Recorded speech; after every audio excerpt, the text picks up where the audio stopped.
wabarakatuh. Alhamdulillahi rabbil alamin. Alhamdulillahilladzi bi ni'matihi tatimmus shalihat. Alhamdulillahilladzi an'ama 'alaina bil jihad. Salatan wa salaman daimaini ala habibil jah Sayyidina Muhammad ibn Abdillah wa ala alihi wa sahbihi wa mawalah, amma ba'du. Puji syukur kepada Allah Subhanahu wa ta'ala, di pagi siang hari ini kita bisa berkumpul dalam rangka memperingati resolusi jihad 22 Oktober yang pada saat itu didengungkan oleh para ulama, para panutan kita, sehingga kita bisa menikmati nikmatnya setelah perjuangan yang melalui tangisan, yang melalui pengorbanan, yang melalui pengorbanan harta, pengorbanan tenaga, air mata, bahkan darah yang pada masa lalu telah dikorbankan oleh pendahulu kita. Semoga dalam kondisi kita yang sekarang ini, kita tidak berkhianat kepada beliau. Kita tidak hanya duduk manis tinggal diam di rumah-rumah kita, akan tetapi semoga kita menjadi generasi yang baik, generasi yang positif, generasi yang bisa mengemban amanah dari para syuhada yang telah gugur di medan laga. Salawat dan salam dalam kesempatan pagi hari ini, marilah kita bersama mengucapkan Allahumma salli wa sallim ala Sayyidina Muhammad wa ala ali Sayyidina Maulana Muhammad. Semoga kita senantiasa dapat syafaah beliau fi umurina, umuri dunia wa umurina fil akhirah, amin ya rabbal alamin. Para santri yang kami hormati, tanggal 22 Oktober merupakan torehan sejarah, baik ditinjau dari sisi kelam ataupun dari sisi terangnya. 22 Oktober, luapan rasa, luapan emosi, luapan hal-hal yang lain telah memuncak kepada Hadratus Syekh Kiai Hasyim Asy'ari beserta para pendiri tokoh-tokoh warga Nahdlatul Ulama, sehingga melewati proses yang panjang, sehingga melalui beberapa perjalanan yang menyakitkan, bahkan perjalanan yang mematikan. Beliau beresolusi jihad. Beliau memanggil para ulama salafun salihun. Beliau memanggil para pejuang yang ada di Nusantara, yang diantaranya adalah Bung Tomo, Jenderal Sudirman, dan banyak jenderal-jenderal yang lain, akan tetapi jenderal yang tidak punya bintang, yakni jenderal penegak agama Islam yang pada saat itu tidak rela, yang pada saat itu tidak tega melihat penindasan-penindasan yang dilakukan oleh para penjajah. Dan pada saat itu berkumpullah berpuluh, beratus, bahkan beribu para pejuang di Nusantara, mulai dari Sabang sampai Merauke, mulai dari laki-laki, bahkan tidak sedikit melibatkan banyak kaum perempuan, yang pada saat itu dalam satu konteks, dalam satu kalimat, dalam satu persetujuan, mereka berkumpul dan setuju untuk berjihad fisabilillah, sehingga mereka akan pada waktu itu melupakan keluarga mereka, mereka melupakan harta mereka, bahkan mereka rela nyawa mereka diambil dan wafat sebagai syuhada pada setelah resolusi jihad dikumandangkan oleh salafun salihun.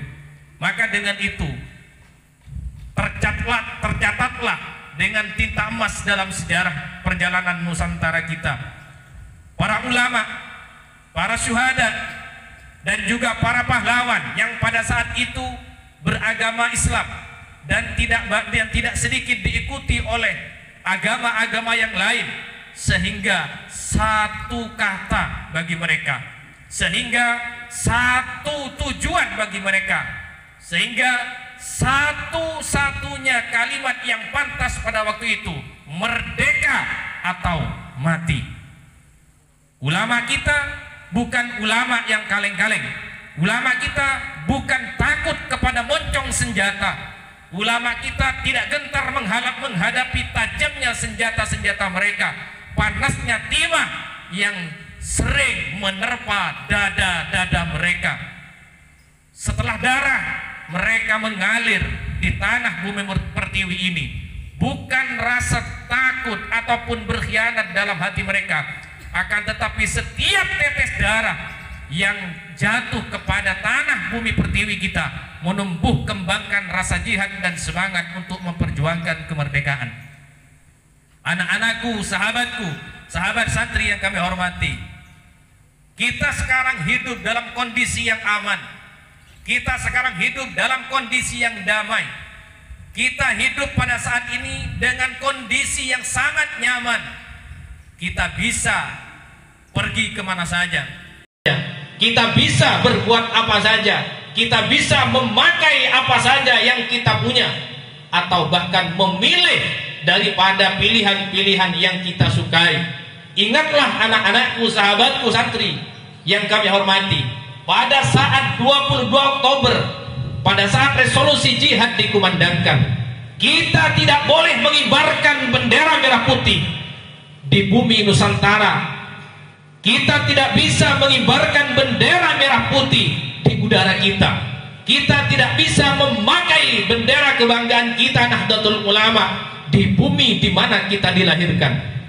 Kita diatur pada waktu itu. Kita disabotase pada waktu itu. Kita diancam pada waktu itu. Bahkan kita dibunuh pada waktu itu. Pada saat asyhadu an la ilaha illallah wa asyhadu anna Muhammad Rasulullah itu berkumandang di negeri kita sendiri. Para penjajah telah mengkebiri. Para penjajah telah membunuh pahlawan-pahlawan kita. Para penjajah telah menghancurkan cita-cita mulia bangsa kita. Akan tetapi pada saat itu para ulama, pada saat itu para syuhada, pada saat itu para pahlawan kita yang tidak pernah mundur dan tidak pernah takut dan bukan pengecut, maju ke medan laga, mengorbankan dada-dada mereka untuk ditembus oleh peluru-peluru para penjajah. Subhanallah, ini merupakan bukti. Kaum santri, ini merupakan bukti. Kaum santri, ini merupakan bukan rekayasa. Ini merupakan bahwa kita untuk memerdekakan bangsa ini, untuk mengibarkan bendera ini, untuk mengumandangkan syahadat kita, kita tidak butuh seseorang yang hanya duduk berpangku tangan.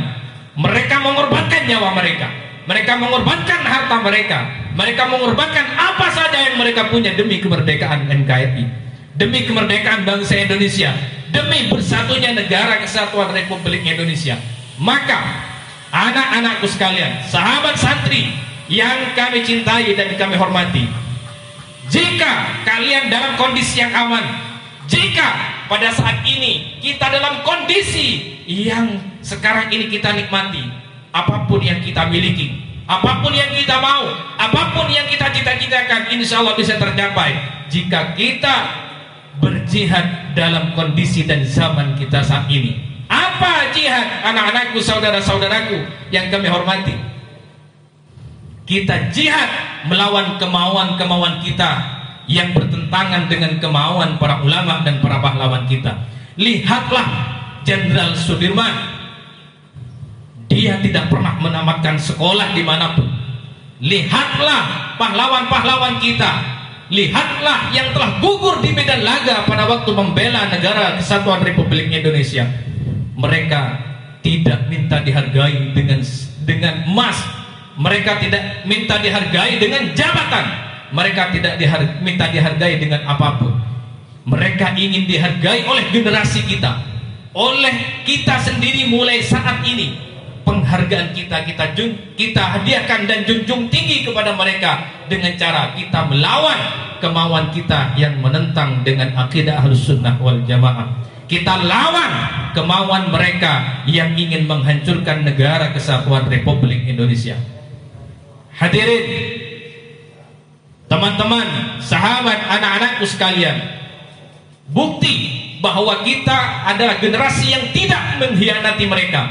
Bukti bahwa kita adalah generasi yang mereka banggakan, yang telah gugur sebagai syuhada di medan laga. Kita membuktikan kita itu bisa sukses dalam kehidupan dan dalam pendidikan kita. Yang pertama, lawanlah kemauan kita pada saat kita tidak mau dan jauh dari santri. Lawanlah kemauan kita pada saat kita tergoda oleh apapun yang memang jauh dari ideologi santri.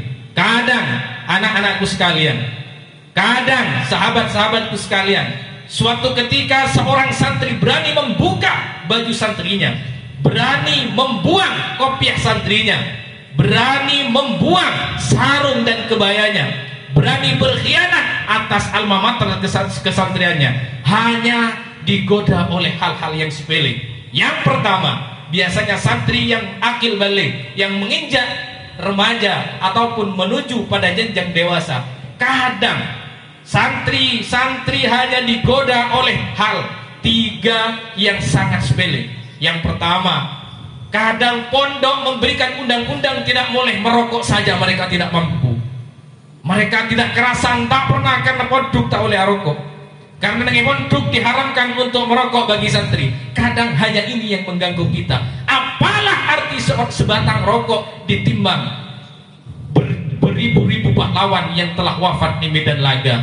Kadang seorang santri hanya mengorbankan satu kata dengan kalimat tidak boleh pegang HP. Kadang mereka lari, kadang mereka rela membuang kesantriannya, kadang mereka ridho dan mereka sadar bahwa HP adalah sesuatu hal yang mereka idam-idamkan, mereka sehingga berkhianat dengan kesantriannya.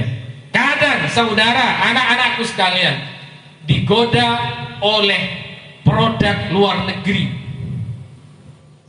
Mereka tergoda dengan bersepeda motor, mereka bangga dengan naik sepeda motor, mereka bahagia menyiksa orang tuanya untuk dibelikan sepeda motor. Ini bukti jihad kita. Karena seorang santri tidak boleh main-main naik sepeda motor dengan tidak ada kepentingan.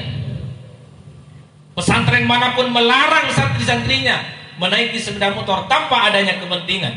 Kadang santri berkhianat hanya gara-gara ingin naik sepeda motor garapan Jepang, garapan orang luar, tidak pernah berpikir dan tidak pernah menggunakan otaknya. Kapan dia bisa membuat sepeda motor hasil produk anak negeri? Kapan dia itu membuat HP yang hasil produk anak negeri? Kapan dia bisa membuktikan kepada para pahlawan bahwa kita adalah generasi emas mereka, kita adalah anak-anak didik mereka, kita adalah santri-santri mereka yang sanggup memperjuangkan akidah Ahlussunnah wal Jamaah, yang harus bisa mengibarkan bendera merah putih kita di bumi pertiwi kita. Tidak mungkin seorang santri yang lemah bisa melawan para penjajah. Tidak mungkin seorang santri yang cengeng yang bisa melawan para penghancur negara Kesatuan Republik Indonesia. Maka dengan ini, wasiat yang terakhir bagi kalian semua dalam momen 22 Oktober tahun 2020 hari ini, saya mengharap kepada santri putra ataupun santri putri, jangan sekali-kali kalian bilang saya alumni santri. Jangan sekali-kali kalian bilang saya alumni santri. Santri tidak pernah punya alumni. Santri tidak pernah mengeluarkan alumni. Jika mereka bisa mengatakan, berani mengatakan alumni santri, mereka telah mengkhianati kesantrian kita. Pesantren bisa punya berpuluh alumni, pesantren bisa mempunyai ratusan alumni, pesantren bisa mempunyai jutaan alumni. Akan tetapi santri tidak pernah mempunyai alumni. Artinya sekali menjadi santri, sekali dia memakai kopiah ataupun peci, sekali dia menggunakan sarung kebaya dan baju kebanggaan santri, dia tidak akan pernah meninggalkan atribut-atribut santri dan kesantriannya. Paham?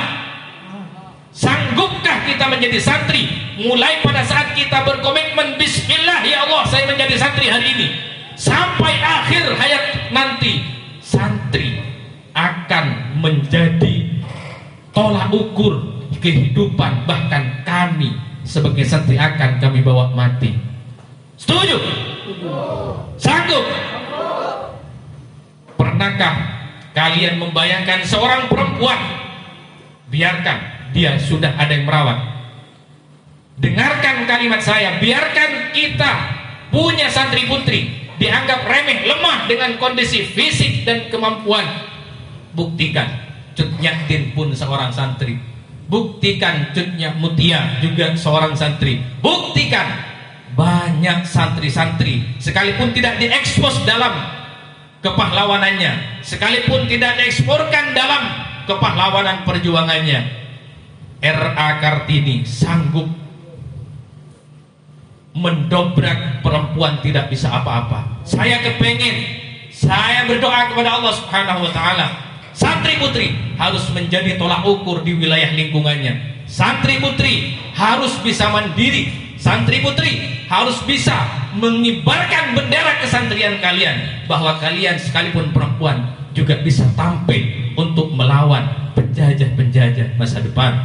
Apalagi putra yang saya lihat setiap tahun dalam dunia kepesantrenan, santri putra makin lemah, santri putra makin cengeng, santri putra makin jauh dari baju santrinya. Bahkan dengan ridho, dengan ikhlas, bahkan mereka dengan sadar sering membuka kesantriannya, bahkan atribut kesantrinya hanya ditukar dengan sebatang rokok, hanya ingin berpegang dengan satu unit HP, atau karena mereka hanya bisa dikorbankan dengan